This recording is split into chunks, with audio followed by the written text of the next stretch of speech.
بسم اللہ الرحمن الرحیم۔ السلام علیکم معزز سامعین، کامران خان ایک بار پھر آپ کے پیش خدمت ہے۔ آج ہم اس ویڈیو میں کنفلکٹ کے ٹائپس کو سمجھنے کی کوشش کرتے ہیں۔ چلے آئیے چلتے ہیں۔ اچھا جی، چلے شروع کرتے ہیں۔ What is conflict?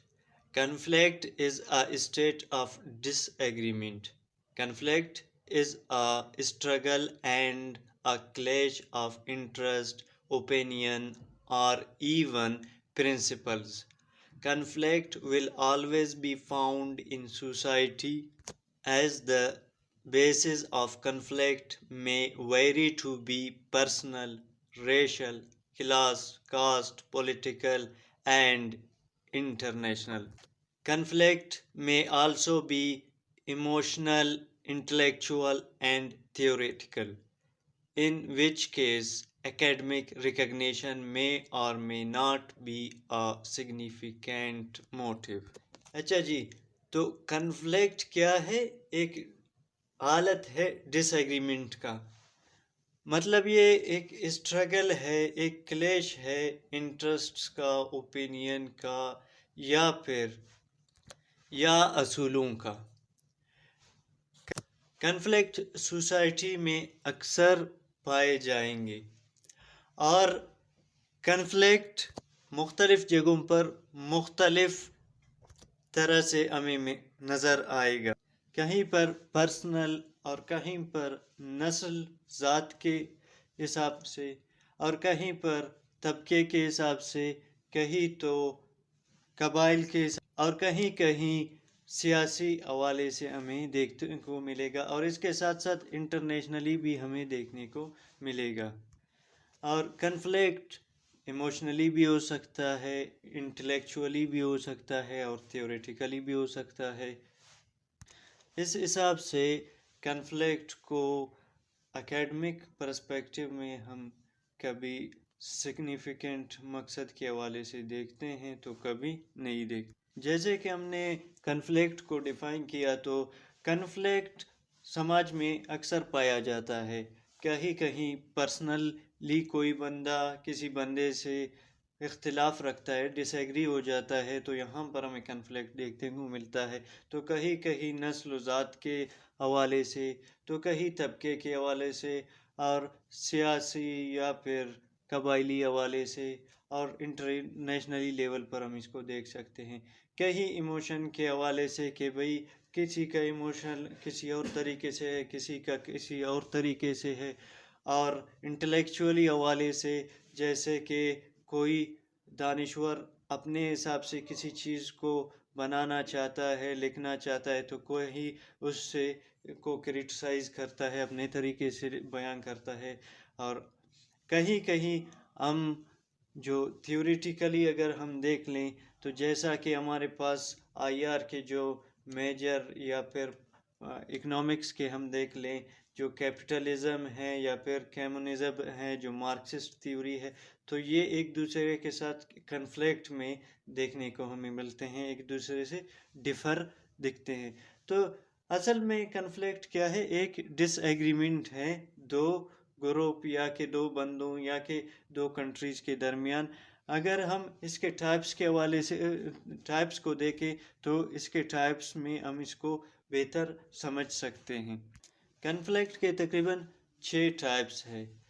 ایک ہے انٹرا پرسنل کنفلکٹ، ایک ہے انٹر پرسنل کنفلکٹ، ایک ہے انٹرا گروپ کنفلکٹ، ایک ہے انٹر گروپ کنفلکٹ، ایک ہے انٹرا اسٹیٹ کنفلکٹ، اور ایک ہے انٹر اسٹیٹ کنفلکٹ۔ تو چلیے شروع کرتے ہیں ان میں سے ہر ایک کو الگ الگ سمجھنے کی۔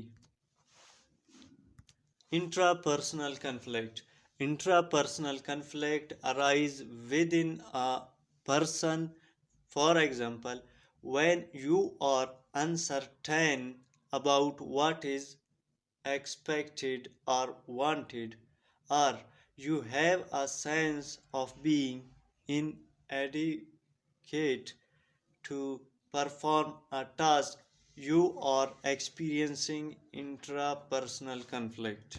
تو انٹرپرسنل کنفلکٹ مطلب ایک بندے کے اپنے ساتھ کنفلکٹ، یعنی کبھی کبھی آپ ایسے ہو جاتے ہیں کہ آپ غیر یقینی ہو جاتے ہیں کہ بھائی یہ چیز ایسا ہوگا یا نہیں ہوگا، ایسا میں چاہتا ہوں ایسا ہوگا یا نہیں ہوگا، یا پھر آپ ایسا حرکت کرتے ہیں اور بعد میں سوچتے ہیں یار مجھے ایسا نہیں کرنا چاہیے تھا، یہ صحیح نہیں ہے، یا پھر مجھے ایسا کرنا چاہیے تھا، یہ صحیح ہے. تو یہ کیا ہے؟ Intra personal conflict. ابھی ہم انٹر پرسنل کنفلکٹ کو دیکھتے ہیں. Interpersonal conflict refers to any type of conflict involving two or more people. It's different from an intrapersonal conflict, which refers to an internal conflict with yourself. Mild or serve intrapersonal conflict is a natural outcome of human interaction. A person disagree with one or more person. تو interpersonal conflict intra person conflict سے الگ ہے. Intra person conflict مطلب ایک بندے کا اس کے اپنے ساتھ کنفلکٹ، لیکن یہاں پر ایک بندے کا دوسرے بندے کے ساتھ یا تیسرے بندے کے ساتھ کنفلکٹ کا ہونا. کہیں کہیں آپ انٹریکشن کرتے ہیں دوسرے انسانوں کے ساتھ، تو انٹریکشن میں کہیں کہیں آپ کو ڈس ایگریمنٹ فیس کرنے کو ملتا ہے، تو یہاں سے ایک کنفلکٹ اسٹارٹ ہوتا ہے. تو اس کنفلکٹ کو ہم کیا کہتے ہیں؟ Interpersonal conflict. اور ابھی ہم انٹرا گروپ کنفلکٹ کو دیکھتے ہیں. Intragroup conflict is conflict within a group or team where members conflict over goals or procedures. For instance, a board of director may want to take a risk to launch a set of products on behalf of their organization in spite of dissenting opinion among several members. Intra group conflict مطلب ایک ایسا conflict جو ایک group ایک team کے درمیان rise ہو جاتا ہے. مثال کے طور پر ایک ڈائریکٹر کوئی پروڈکٹ یا کوئی چیز لانچ کرتا ہے اپنے آرگنائزیشن کے لیے، تو وہاں سے کیا ہوتا ہے کہ اس کے جو دوسرے ممبرز ہوتے ہیں وہ اس سے ڈس ایگری کرتے ہیں یا ناخوش ہوتے ہیں. ٹھیک ہے، تو یہ کیا ہے؟ ایک انٹرا گروپ کنفلکٹ ہے. مطلب گروپ کے اندر جو دوسرے ممبر ہوتے ہیں وہ کسی چیز پر یا کسی پوائنٹ پر ڈس ایگری کرتے ہیں، اس کو ہم انٹرا گروپ کنفلکٹ کہتے ہیں. Intergroup conflict from a psychological perspective, broadly defined, intergroup conflict is the perceived incapability of goals or values between two or more individuals, which emerges because these individuals classify themselves as members of different social groups. A conflict between two or more groups is called intergroup conflict. It can be social, cultural, ethnic, and political, etc. Intergroup conflict دو یا دو سے زیادہ groups کے درمیان پایا جاتا ہے. اس کو ہم انٹر گروپ کنفلکٹ کہتے ہیں، جو پولیٹیکلی، سوشلی یا ایتھیکلی یا پھر کلچرلی ایک گروپ کا دوسرے گروپ کے ساتھ کنفلکٹ ہوتا ہے، ایک ڈس ایگریمنٹ ہوتا ہے. اس کو ہم انٹر گروپ کنفلکٹ کہتے ہیں. ابھی ہم چلتے ہیں انٹرا اسٹیٹ کنفلکٹ کی طرف. Intra state conflict when conflict breaks out inside a country, this is known as intra-state conflict. This type of conflict occur in a country between political parties, government agencies, and social groups. Intra state conflict ایک ایسا conflict ہے جو ایک country کے اندر پایا جاتا ہے.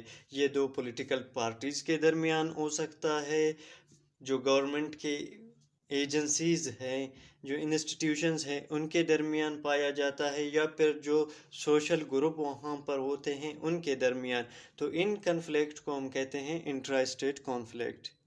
اور انٹرا اسٹیٹ کانفلکٹ کہیں کہیں جگہ پر جو انٹر گروپ کنفلکٹ ہے اس کے ساتھ ایگری کرتا ہے. اس کے بعد ہم آخری ٹائپ آف کانفلکٹ کی طرف جاتے ہیں، interstate conflict. Interstate conflict can be understand by 3 level of analysis which are following. Interstate conflict کو ہم 3 لیولز میں دیکھتے ہیں. ایک ہے ہمارے پاس سسٹمیٹک لیول، دوسرا اسٹیٹ لیول، تیسرا ڈیسیجن میکنگ یعنی انڈیویجول لیول.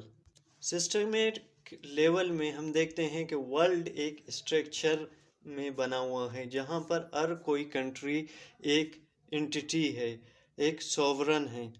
تو اس سوورینٹی سے ہم اس کو اینارکی یہاں پر ہمیں دیکھنے کو ملتا ہے.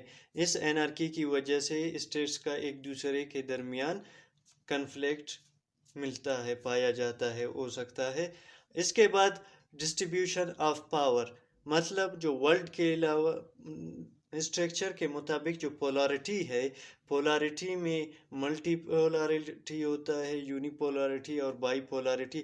تو اس حساب سے ہم کنفلکٹ کو یہاں ورلڈ کے اندر دیکھتے ہیں، جیسے کولڈ وار کے دوران ہمیں دیکھنے کو ملا.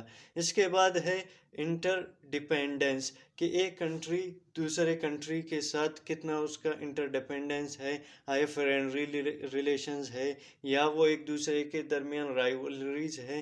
تو اس حساب سے ہم کنفلکٹ کو انٹرنیشنل لیول پر دیکھتے ہیں یا پھر انٹر اسٹیٹ لیول پر دیکھتے ہیں. دوسرا ہے اسٹیٹ لیول آف انالیسس. تو یہاں پر ہم دیکھتے ہیں ٹائپ آف اکانومی کہ بھئی ایک کنٹری کون سے ٹائپ آف اکانومی میں ریلائی کرتا ہے، اس حساب سے اس کا دوسرے کنٹری کے ساتھ کنفلکٹ رائز ہوتا ہے. اور اس کے بعد ٹائپ آف گورنمنٹ، آیا وہ ڈکٹیٹرشپ میں ہے، مونارکی میں ہے، ایرسٹوکریسی میں ہے یا ڈیموکریسی میں ہے. اور موسٹلی جو ڈیموکریٹک کنٹریز ہے وہ کنفلکٹ کی طرف اتنا ہمیں دیکھنے کو نہیں ملتے ہیں.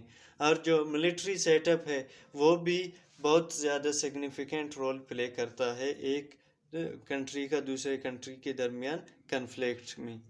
اور تیسرا ہمارا ہے ڈیسیجن میکنگ انڈیویجول لیول. تو انڈیویجول لیول آف انالیسز میں جو انٹر اسٹیٹ کانفلکٹ ہے تو ظاہر ہے ایک کنٹری کو چلانے والا ایک اس کا لیڈر ہوتا ہے، اس کے ساتھ ساتھ ایک بیوروکریٹک ایک اسٹرکچر ہوتا ہے جو اس کنٹری کو چلاتے ہیں. تو اس میں ایک ہے بیوروکریٹک پالیٹکس، کہ مطلب جو بیوروکریٹس ہیں وہ کنفلکٹ بہت سارے ایسے ہوتے ہیں ان کو رائز کرتے ہیں جہاں پر اس بیوروکریسی کے لیے کچھ نہ کچھ اس کے انٹرسٹ ہے، فائدے ہیں، تو یہاں سے وہ کنفلکٹ رائز ہو سکتا ہے. اور دوسرا اگر ہم لیڈر کی دیکھیں تو لیڈر کے بلیفز ہوتے ہیں اور اس کے پرسیپشنز ہوتے ہیں، تو انہی کے بیہاف پر وہ کسی کنفلکٹ کی طرف جاتا ہے. تو یہ رہا آج کا اوورال جو کنفلکٹ کو ہم نے سمجھا، کنفلکٹ کے ٹائپس کو. انشاءاللہ ہم آگے ملتے رہیں گے. تھینک یو، شکریہ.